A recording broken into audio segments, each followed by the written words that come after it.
एक और मकाम पर खलीफा सोम आईने जमाल मुस्तफ़ा सैयदना उस्मान ज़ुन्नूरैन की शान बयान करते हुए अल्लाह के नबी सल्लल्लाहु अलैहि वसल्लम ने इरशाद फरमाया, हया ईमान से है, हया ईमान से है, और बेशक मेरी उम्मत में सबसे ज्यादा हयादार उस्मान ज़ुन्नूरैन रज़ियल्लाहु ताला अन्हु है। सबसे ज्यादा हया वाला मेरी उम्मत में अगर कोई है तो वो उस्मान ज़ुन्नूरैन रज़ियल्लाहु ताला अन्हु है।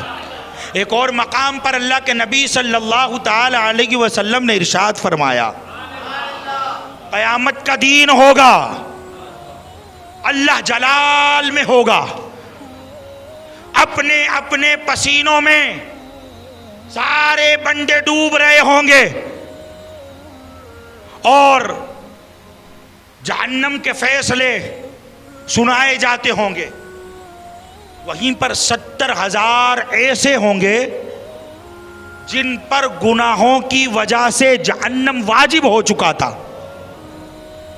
गुनाहों के सबब जहन्नम वाजिब हो चुका था, लेकिन ऐसे आलम में मेरा उस्मान अल्लाह के हुजूर खड़ा होगा और नबी मुअज़्ज़म सल्लल्लाहु अलैहि वसल्लम के उन उम्मतियों की शफाअत के लिए अल्लाह की बारगाह में सिफारिश करेगा।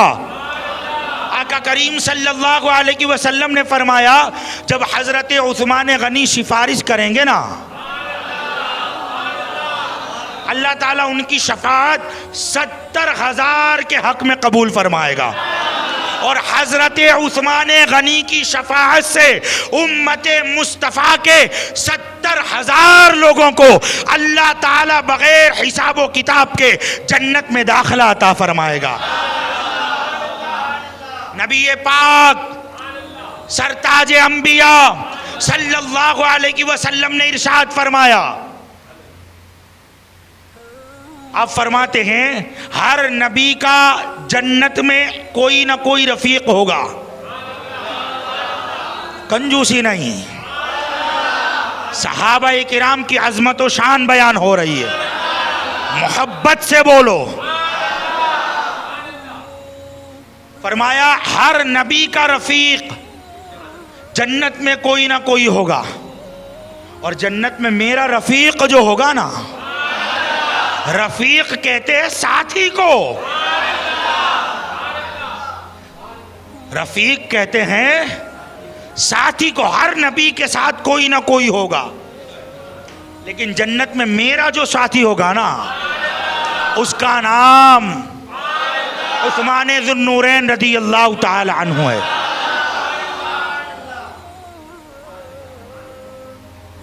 बेशुमार नबीयीन दुनिया में आए, अल्लाह ने उन नबीयीन को औलादे अता फरमाई। किसी के यहाँ बेटे हैं तो किसी के यहाँ बेटियां हैं और किसी के यहाँ दोनों है, नेमत भी है और रहमत भी है, नेमत भी है और रहमत भी है। अल्लाहु अकबर, दोनों है। नबीयीन ने अपनी औलादों के अक्द किए, रिश्ते किए, शादियां की, लेकिन तारीख में आता है किसी नबी ने भी एक मर्द के निकाह में 2 बेटियां नहीं दी। हजरत सय्यदुना आदम अला नबीना व अलैहि सलातु वस्सलाम दुनिया के पहले बशर, पहले इंसान है। कयामत के आखिरी इंसान तक जितनों को नबीयीन के दामाद होने का शरफ मिला तो एक बेटी उनके निकाह में आई। कितनी? एक आई। लेकिन तमाम नबीयीन के दामादों में हजरत उस्मान गनी का मर्तबा सबसे अलग है, सबसे जुदा गाना है। आप कहें कैसे? हज़रत उस्मान गनी के अक़दे पाक में हुज़ूर अलैहिस्सलातु वस्सलाम की पहले एक शहज़ादी सय्यदतुना रुक़य्या बिन्त मोहम्मद सल्लल्लाहु ताला अलैहि वसल्लम आप हज़रत उस्मान के निकाह में आई। इनका विशाल हो गया। इनके बाद सय्यदतुना उम्मे कुलसूम रज़ी अल्लाह ताला अन्हा फिर हुजूर की दूसरी शहजादी हज़रत उस्मान के निकाह में आई। यानी ये एक वाहिद फ़र्द ऐसे हैं जिनके निकाह में नबी की एक नहीं दो दो बेटियां आई है। कितनी? दो बेटियां आई है। अल्लाहु अकबर। दो दो बेटियां निकाह में आने का शरफ मिला। और ये जितने लोग बकवास करते हैं ना वो सुन ले। नबी मुअज़्ज़म सल्लल्लाहु अलैहि वसल्लम सफ़र में है, आपके साथ अफ़ज़लुल बशर बादल अंबिया बित्तहक़ीक़ यारे गारे मुस्तफ़ा सरकार सिद्दीक़ अकबर रज़ी अल्लाह ताला अन्हु है। और कौन था साथ में? खलीफा दोम, मुरीदे रसूल, मुरादे रसूल, तालिबे रसूल, मतलूबे मुस्तफ़ा सय्यदुना फारूक आज़म रज़ी अल्लाह ताला अन्हु, वो भी साथ है। और खलीफा सोम, आईना जमाल मुस्तफ़ा, पे करे शर्म हया सय्यदना उस्मान ज़ुन्नूरैन रज़ी अल्लाह ताला अन्हु भी आपके साथ। चलते चलते ओहद के पहाड़ पर या किसी और पहाड़ पर पहुंचे। अब ये पहाड़ की किस्मत थी कि तमाम नबियों का सुल्तान अपने असहाब के साथ जीनत बख्श रहे हैं, शरफ अता फरमा रहे हैं। तो आप अलैहिस्सलातु वस्सलाम, सिद्दीक़ अकबर, फारूक आज़म, उस्मान गनी, जब ये सारे मर्तबे वाले उस पर आए ना तो वो अपनी तकदीर पर रक्स करते हुए झूमने लगा।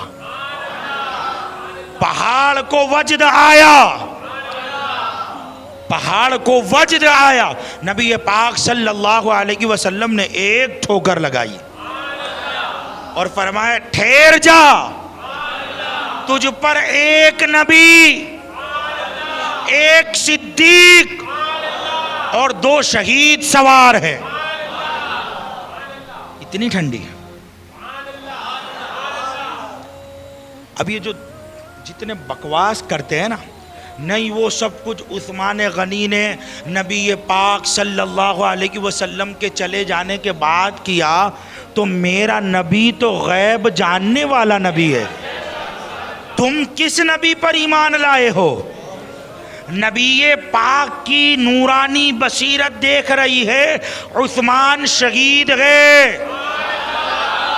और मुनाफिक और मुशरिक शहीद नहीं होते। मुनाफिक और मुशरिक जो तुमने माअज़ल्लाह हज़रत उस्मान गनी की शान में जो तौहीन की है, अल्लाह तुम्हें बर्बाद करे, तुम्हारे खाने खराब हो। जो तुमने सहाबाए किराम की तौहीन का एक मामूल चलाया और ट्रेंड चलाया, सुन लो नबी पाक सल्लल्लाहु अलैहि वसल्लम ने सहाबाए किराम की गुस्ताखी करने वालों के लिए अपनी हदीस में मज़म्मत बयान फरमाई है। शाम के महल्लात में एक शख्स था जिसके हाथ कटे हुए थे, पैर कटे हुए थे, आंखों से नाबीना था और कहता था हाय अफसोस, मेरा ठिकाना जहन्नुम है।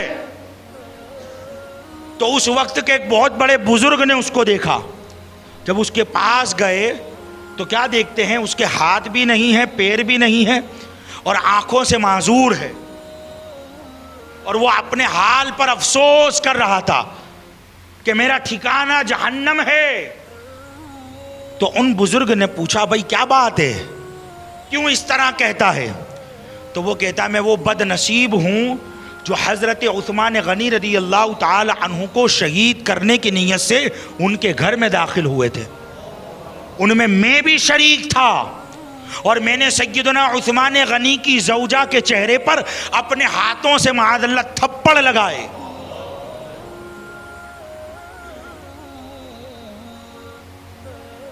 कहते हैं जब मैंने जुल्म करना शुरू किया तो खलीफा सौम ने अपनी ज़बान पाक से इरशाद फरमाया। क्या फरमाया? तेरे हाथ टूट जाएं, तेरे पैर खत्म हो जाए, तू आंखों से नाबीना हो जाए और मेरा रब तुझे जहन्नम में दाखिल करे। वो कहता है वो 3 बातें जो उन्होंने कही थी वो तो मेरे सामने पूरी हुई, जो तुम देख रहे हो।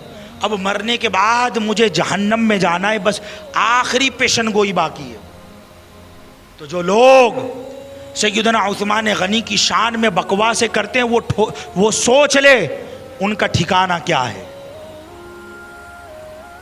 हज़रात मोहतरम, जब मदीना मुनव्वरा में अल्लाह के नबी सल्लल्लाहु अलैहि वसल्लम हिजरत करके तशरीफ़ लाए तो मदीना पाक में मीठा पानी पीने के लिए मुसलमानों को मुयस्सर नहीं था। यही हज़रत उस्मान गनी रदी अल्लाह ताला 35,000 दिरहम देकर मीठा कुआं खरीद कर मुसलमान उम्मत के लिए वक्फ कर दिया। ये जन्नतुल बकी कब्रिस्तान देखते हैं ना, ये कब्रिस्तान की ज़मीन हज़रत उस्मान गनी ने खरीदी और मुसलमानों के लिए वक्फ कर दी। मस्जिद नबवी शरीफ पहली मर्तबा अफजलुल बशर बादल अंबिया बित्तहकीक सरकार सिद्दीक़ अकबर ने खरीद कर बारगाह रिसालत में पेश की। और दूसरी मर्तबा जब तोसी का काम शुरू हुआ, अब मुसलमानों की तादाद बड़ी, मस्जिद तंग होने लगी, मस्जिद को वसी करने का काम शुरू किया। तो दूसरी मर्तबा जिसने मस्जिद की ज़मीन खरीद कर बारगाह रिसालत में पेश की, उसी शख्सियत को उस्मान गनी कहते हैं जो मुसलमानों के लिए पानी खरीद कर वक्फ करे, मस्जिद खरीद कर वक्फ कर दे, कब्रिस्तान की ज़मीन वक्फ कर दे। और जंगे तबूक में 950 ऊंट, फिर 1000 का अदद 50 घोड़ों को मिलाकर पूरा किया।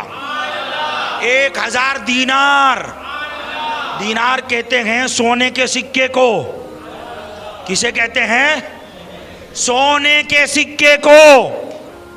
और 10,000 दिरहम, दिरहम कहते हैं चांदी के सिक्के को। 950 ऊंट। भैया यहां वाजिब कुर्बानी, माफ करना किसी को गिरा गुजरे, शरीयत के मेयार पर जानवर पूरा उतरता ही नहीं। ऐसे जानवरों की हम कुर्बानी कर रहे हैं, ये हाल है हमारा। और वो हजरत उस्मान पर वाजिब नहीं था, वाजिब नहीं था, न देते तब भी कुछ न था। ये तो वाजिब में हमारा ये हाल है, हमारे वाजिबों का ये हाल है। और वहां ऐलान हुआ, मगर वो आशिक थे ना, मोहब्बत करने वाले थे। 950 ऊंट मां साजो सामान के। फिर अपने खादिम से कहा 1000 का आदत पूरा नहीं हो सकता। तो खादिम ने कहा हुजूर आपने पहले 600 तलब किए, फिर उसमें 100 का इजाफा किया, फिर 100 का इजाफा किया, फिर 100 का इजाफा किया, 900 आप बढ़ाते चले गए। 950 से ज़्यादा आपके माल में ऊंट नहीं है। तो कहा 50 घोड़े मिलाओ। 1000 का आदत पूरा किया। 1000 दीनार, 20 दीनार को मिलाओ तो 7.5 तोला सोना बनता है। कितना? 7.5 तोला सोना बनता है। अब आप यहां से शुमार करें 1000 दीनार का कितना तोला सोना बना। कयामत तक कोई ऐसी सखावत नहीं कर सकता। 10,000 चांदी के सिक्के। और फिर वो जब वो सारा माल लेकर हजरत उस्मान आए ना, तो हुजूर अलैहिस्सलाम अपने मिंबर से खड़े हुए हैं और फरमाया, आज के बाद मेरा उस्मान जो कुछ कर ले, कोई अमल उस्मान को नुकसान नहीं पहुंचा सकता। ये मर्तबा है उनका, इतना सब कुछ दिया। 40 दिन प्यासा रखा गया। करबला की दास्तान पढ़ी जाती है। 3 दिन नवासे मुस्तफ़ा, खानदान मुस्तफ़ा को पानी के लिए तरसाया गया। करबला की तपती हुई जमीन पर हजरत उस्मान गनी की शहादत भी दर्द से भरी हुई है। 40 दिन प्यासा रखा गया। जो कुएं खरीद कर वक्फ कर रहा है, उसी के लिए पानी बंद कर दिया गया। 40 दिन प्यासा रखा गया। बाहर जाने की कोई इजाजत नहीं, पूरे घर को घेर लिया था। जिस शहर के इस्लामी रियासत के आप खलीफा थे, पीएम थे, और मदीना मुनव्वरा राजधानी थी, वहीं पर आपको कैदी बना लिया गया था। कुरान मजीद की तिलावत हो रही है और आपको शहीद किया जा रहा है। अल्लाहु अकबर। आपके खून के छींटे अल्लाह के कलाम मजीद पर आए, कलाम पाक पर आए, और यूं सैयदना उस्मान गनी रज़ी अल्लाह ताला अन्हु ने जामे शहादत नोश फरमाया। इतनी दर्द भरी है आपकी शहादत पाक। 18 ज़ुल्हिज्जतिल हराम आपका यौम शहादत। तो हर सुन्नी मुसलमान के घर में हजरत उस्मान की नजर होनी चाहिए, क्योंकि हमारे 2 हाथ है ना, एक हाथ में दामने अहले बैत है, तो एक हाथ में दामने, अब आप बोलेंगे, सहाबा है। और जिसने इन 2 बारगाहों के दामन को मजबूती से थाम लिया, उसी का बेड़ा पार है, उसी का बेड़ा पार है। जिसने किसी एक को छोड़ा, एक को पकड़ा, एक को छोड़ा, इधर से पकड़ा, इधर से छोड़ा, गुस्ताखी शुरू की, वो भी गया। जो सिर्फ अहले बैत करे और सहाबा की तौहीन करे, तो वो अपना ठिकाना समझ ले कि उसको कहाँ जाना है।